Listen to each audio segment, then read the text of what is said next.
Friends, എല്ലാവർക്കും നമസ്കാരം. Entertainment കീഴിലേക്ക് എല്ലാവർക്കും സ്വാഗതം. എന്റർടൈൻമെന്റ് കിഴി റിയാക്ഷൻ ആണ് കളം കാവൽ. ഡിസംബർ 5-ന്, അതായത് നാളെ കളം കാവൽ നമ്മുടെ മുന്നിലേക്ക് വരാൻ പോവാണ്. ഇതിലെ ഏറ്റവും വലിയ കാര്യം എന്താണെന്ന് വെച്ചാൽ മലയാളത്തിലെ എണ്ണം പറഞ്ഞ ചില വില്ലന്മാരിലേക്ക് ഒരു വില്ലന് കൂടി നാളെ പ്രവേശിക്കാൻ പോവാണ്.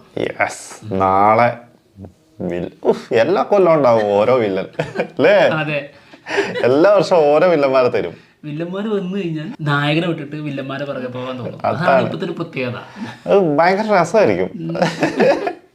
ഓക്കെ, എന്തായാലും എല്ലാരും കാത്തിരിക്കുന്ന പോലെ തന്നെ നമ്മളും കാത്തിരിക്കുകയാണ്. നാളെ സിനിമ ഫസ്റ്റ് ഷോ കാണാൻ വേണ്ടിട്ട് കട്ട വെയിറ്റിംഗ് ആണ്. പക്ഷെ അത് പറയാൻ വേണ്ടിട്ട് മറ്റുള്ളവർക്ക് 9:00 ഫസ്റ്റ് ഷോ തുടങ്ങുമ്പോൾ ഞങ്ങൾക്ക് 10:15 ഞങ്ങൾ അങ്ങനെ തിരഞ്ഞെടുത്തതാണ്.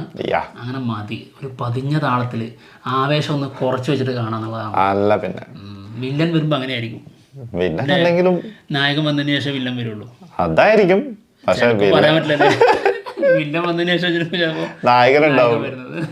എന്താണെങ്കിലും പീക്കർ ഒരു ട്രോൾ ഇറങ്ങിയിട്ടുണ്ട്. എന്തായാലും കളം കാവൽ ജിതിൻ കെ ജോസ് ആണ് സിനിമ സംവിധാനം ചെയ്യുന്നത്.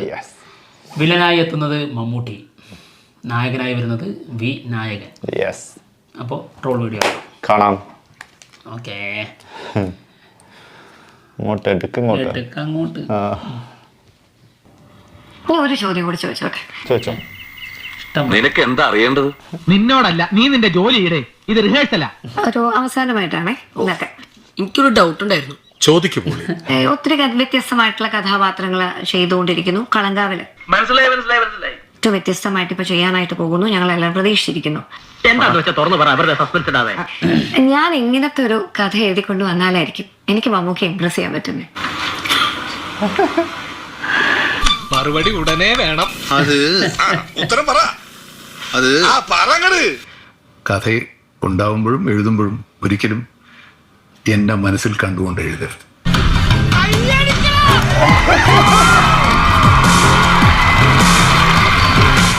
കഥ ഉണ്ടാവുമ്പോഴും എഴുതുമ്പോഴും ഒരിക്കലും എന്റെ മനസ്സിൽ കണ്ടുകൊണ്ട് എഴുതരുത് എന്ന് അദ്ദേഹം പറഞ്ഞപ്പോ ശരിക്കും എനിക്ക് രോമാഞ്ചുണ്ടായി. നിങ്ങൾ മരണമാസല്ല, കൊല്ലമാസം. എന്റെ മനസ്സിൽ കണ്ടുകൊണ്ട് എഴുതാൻ ഞാനായിട്ട് പോകും കഥാപാത്രം മാത്രമേ എഴുതാവൂ. ഇപ്പൊ നമ്മള് സയൻസ് ഫിക്ഷൻ പോയി പറഞ്ഞാലും ആ ജോണറിൽ അത് നന്നായിരിക്കും. സയൻസ് ഫിക്ഷൻ പടവും നമുക്ക് ചെയ്യും. പിന്നെ ആ ജോണറിൽ അത് നന്നായിരിക്കും. ഞാൻ പറഞ്ഞപ്പോ നിനക്ക് വിശ്വാസം വന്നില്ല.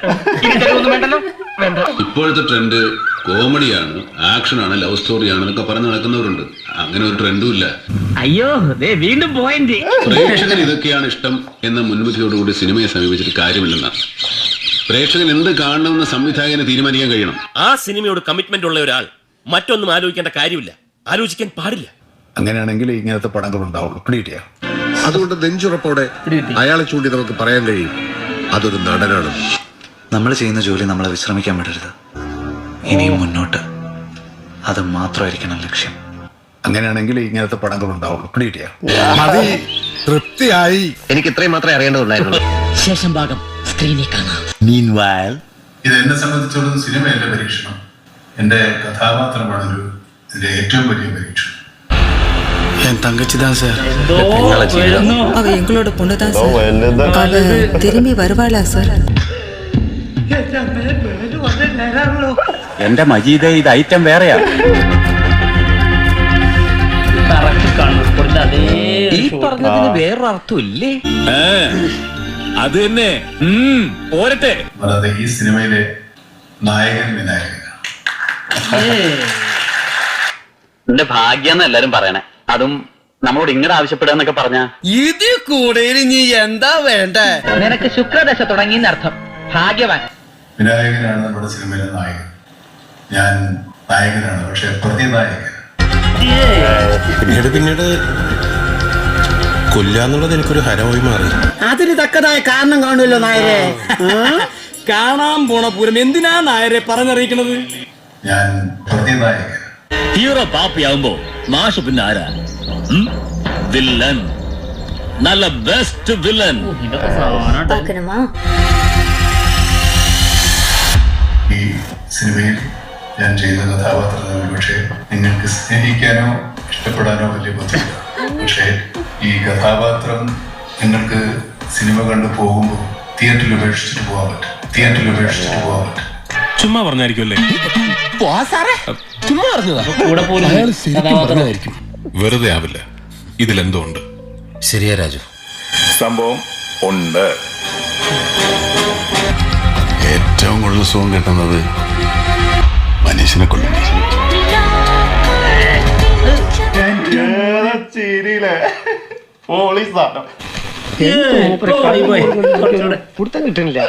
ഈ തട്ടിക്കൊണ്ടുപോയവരെ ഇയാൾ എന്ത് ചെയ്തു? അത് വല്ലാത്തൊരു കഥയാണ്. അന്യായം അന്യായം. ശരിക്കും ഇംപ്രസ്ഡ് ആയി. എന്റെ അമ്മോ, ഒരു സൈസ് സാധനം.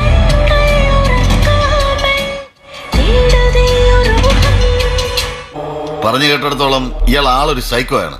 എപ്പോ എങ്ങനെ എന്ത് ചെയ്യുമെന്ന് ആർക്കും പറയാൻ പറ്റില്ല. എന്താണെങ്കിലും ഗംഭീരമായിട്ട് ബുക്കിംഗ് തുടങ്ങിയിട്ടുണ്ട്. നമ്മൾ ആദ്യം പറഞ്ഞ പോലെ തന്നെ 5-ാം തീയതി രാവിലെ 9:30-ക്കാണ് FDFS. താനിപ്പോ തന്നെ വിട്ടോളൂ.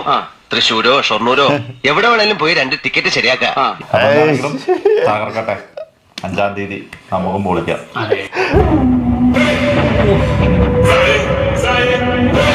പണി കഴിഞ്ഞിട്ടുള്ള പരിപാടിയാണ് ഇതും. മോനെ ബസ് സ്റ്റാൻഡിലൊക്കെ നിന്നിട്ടുള്ള പരിപാടി ഉണ്ടല്ലോ. അത് ഒരു സാധനം പറഞ്ഞപ്പോ എനിക്ക് ഓർമ്മ വന്നേ. അതായത് നമുക്ക് പറഞ്ഞല്ലേ തിയേറ്ററിൽ ഇട്ടിട്ട് പോകൂലെന്ന്. അതേപോലെ തിയേറ്ററിൽ ഇട്ടിട്ട് പോവാതിരുന്ന ഒരു ക്യാരക്ടർ ഉണ്ട് മമ്മൂക്കന്റെ. ഏതാന്നറിയോ? നമ്മുടെ പിറകെ പോന്നെ മുരിക്ക് മുന്നത്ത് അഹമ്മദ് ഹാജി. മോനെ ആ സിനിമ കണ്ടു കഴിഞ്ഞിട്ട് ഒരു വല്ലാത്തൊരു അവസ്ഥയായിരുന്നു. അത് സിനിമേൻ്റെത്. പിന്നെ ആ ഒരു ക്യാരക്ടർ ഉണ്ടല്ലോ, എൻ്റെ അമ്മോ, എപ്പോ നമ്മള് ബെസ്റ്റ് മമ്മൂക്കാന്റെ അടുത്ത് നോക്കിയാലും അതിൽ ഒന്നാമത് ആ സാധനം ഉണ്ടാവും. അങ്ങനത്തെ ഒരു ക്യാരക്ടർ. അപ്പൊ അതിന്റെ അപ്പുറത്തായിരിക്കും ഇതെന്നാണ് ഞാൻ പ്രതീക്ഷിച്ചുകൊണ്ടിരിക്കുന്നത്. അത്രയും ഭീകരമായിട്ടുണ്ടാവൂല. അത്ര വരില്ല, കാരണം മുരിക്കുംകുന്നത്ത് അഹമ്മദ് ഹാജി എന്ന് പറഞ്ഞാൽ കുറച്ചും കൂടി ലൗഡായിട്ടുള്ള, അതൊരു സത്യം, ഭയങ്കര സാധനമാണ്. ഒരു മാടമ്പി അങ്ങനത്തെ ഒരു സാധനമൊക്കെ വന്നിട്ട് അങ്ങോട്ട് ചേറ്റാ സ്വഭാവം. പിന്നെ ബ്രഹ്മയുഗത്തിന്റെ അടുത്തേക്കും എന്തായാലും ബ്രഹ്മയുഗത്തിന്റെ അടുത്തേക്ക് എത്താൻ ചാൻസ് വളരെ കുറവാണ്. 20% പക്ഷെ അതും പിന്നെ വേറൊരു കാര്യം എന്ന് വെച്ചിട്ടുണ്ടെങ്കിൽ ഈ ഒരു ക്യാരക്ടർ ചെയ്യാൻ പോണ എന്തൊക്കെയാന്നുള്ളത് നോക്കിയിട്ടാണ് ഏത് വരെ എത്തും എന്നുള്ളതൊക്കെ നമുക്ക് മനസ്സിലാക്കാൻ പറ്റുള്ളൂ. ഇതെന്താ അറിയോ, എൻ്റെ ഒരു മനസ്സിൽ ഞാൻ പറഞ്ഞുതരാം. അതായത് സൈനൈഡ് മോഹൻ ആ രീതിയിൽ തന്നെ എടുത്ത് കഴിഞ്ഞാൽ ലോഡ്ജിലേക്ക് കൊണ്ടുപോകുന്നു. ശേഷം ഗർഭചിത്രം ചെയ്യാൻ വേണ്ടിയിട്ട് സൈനൈഡിൻ്റെ ഒരു ഗുളിക എടുത്തു കൊടുക്കുന്നു. അത് ഇവർ കഴിക്കുന്നത് അതിന് ഈ ലോഡ്ജിന് അടുത്ത് ചേർന്നിട്ടുള്ള ബാത്റൂമിൽ വെച്ചിട്ടാണ്. അപ്പോൾ അവിടെ മരിച്ചു കിടക്കുന്നതായിട്ടാണ് കാണുക. അപ്പോൾ അതിൽ ഒരു വില്ലനിസം പീക്കായിട്ട് കാണാൻ പറ്റുമോ? വില്ലനിസം അങ്ങനെ ഇതിനകത്ത് എന്തായിരിക്കും എന്നറിയോ? വില്ലനിസം എന്ന് പറയാൻ പോണത് ഇതിനകത്ത് ആൾ അതിന് മുന്നേ കാണിക്കുന്ന കുറെ സംഭവങ്ങളില്ല. പിന്നെ മരിച്ചു കഴിഞ്ഞതിന് ശേഷം ആളുടെ ഫേസ് കൊണ്ടുള്ള സാധനം കുറെ ഉണ്ടാവും.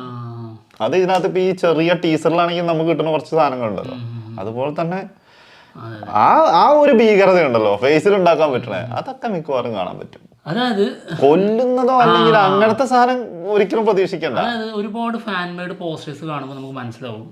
അതായത് ബോഡിയുടെ അടുത്ത് മമ്മൂക്കയുടെ സാന്നിധ്യമുള്ള രീതിയിലാണ് എപ്പോഴും ഫാൻ മെയ്ഡ് പോസ്റ്റർ. അതെ അതെ.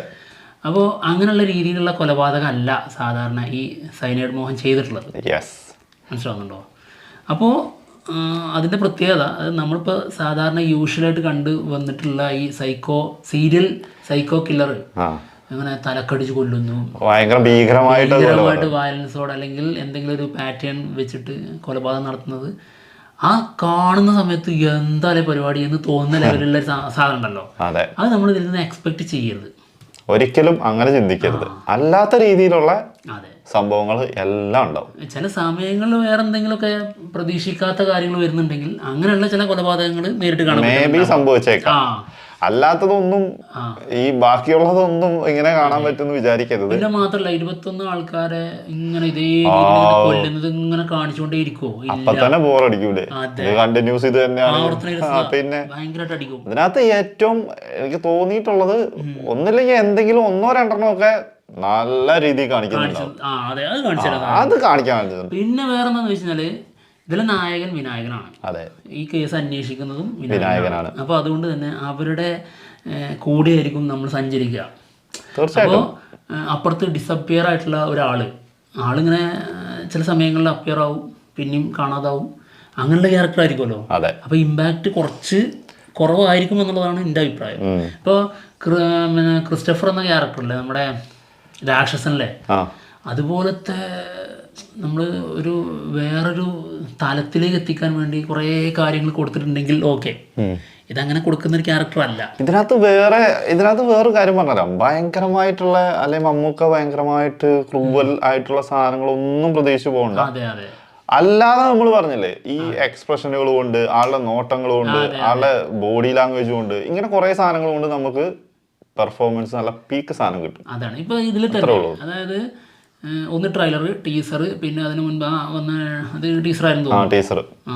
അങ്ങനെ നോക്കിയിട്ട് ഇങ്ങനെ ആ സാധനമൊക്കെ നമുക്ക് കാണുമ്പോൾ കിട്ടുന്ന എന്താണോ അത് തന്നെയാണ് നമ്മളത് പ്രതീക്ഷിക്കണം. അതിനേക്കാൾ അപ്പുറത്തേക്ക് കൊലപാതകമൊക്കെ ചെയ്ത് സീരിയൽ കില്ലർ ചെയ്യുന്ന യൂഷ്വൽ സിനിമകളിലുള്ള സാധനങ്ങളുണ്ടല്ലോ. യൂഷ്വൽ സൈക്കോപാത്ത് അല്ല ഇത്. അതല്ല, ഇത് വേറെ എന്താണെങ്കിലും ഗംഭീരമാവട്ടെ. അപ്പൊ എന്തായാലും ഞങ്ങൾ പോവാണ്. മറ്റുള്ള വിശേഷങ്ങളുമായിട്ട് ഉടനെ തന്നെ വരാം. ബൈ.